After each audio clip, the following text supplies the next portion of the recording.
जब मैं आपकी वाली अवस्था में था अपनी तैयारी के समय पे, तो कसम से मैं ख्वाब देखता था। ठीक है, जैसे घर में कुछ चीज़ होती थी तो मतलब आप भी महसूस करते होगे ना, किसी चीज़ में आप कंट्रीब्यूट नहीं कर पाओ। तो जब मैंने पढ़ाना नहीं शुरू किया था, तो उससे पहले मुझे आज भी याद है, हम अपने घर के बरामदे में बैठे हुए थे, तो हमारी 3 बहनों में से जो बीच वाली बहन है उसकी शादी होनी थी। तो जैसे घर में चर्चा करने लगते हैं सब लोग, तो हमारी दीदी बड़ी वो गवर्नमेंट टीचर थी, तो लेकिन उनकी शादी हो गई, तो उन्होंने कहा कि इतने पैसे मैं दे दूँगी। क्योंकि उस टाइम पे फैमिली मतलब वो डेब्ट में थी, कर्ज में थी, क्राइसिस थे बहुत सारे। तो ऐसे कैलकुलेशन करते थे, जैसे भैया थे हमारे बड़े, तो वो भी कहते थे इतने पैसे का अरेंजमेंट मैं कर दूंगा।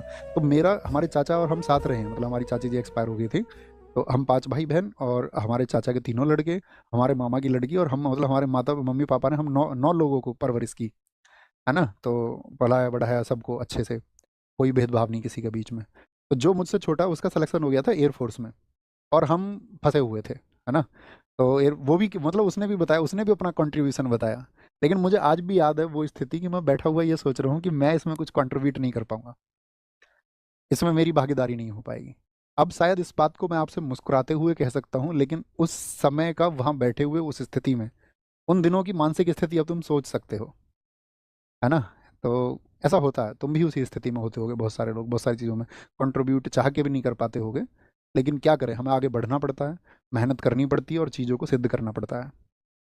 और मैं तुम्हें बताऊं, इसीलिए मैं तुमसे कहता हूं कि राह निकलती है, और मैंने अपनी राह निकाली है। मेरे जैसी राह बहुत सारे लोगों ने निकाली है, हजारों लाखों लोगों ने वो राह निकाली है, मैं उसमें अनोखा नहीं हूँ। आप भी उसमें शामिल हो सकते हैं, आप भी उसमें शामिल हो जाएंगे एक दिन। तो वो बस एहसास उस समय पर रखा करो कि हाँ चीज़ें बदलेंगी, वो विश्वास रखा करो, है ना।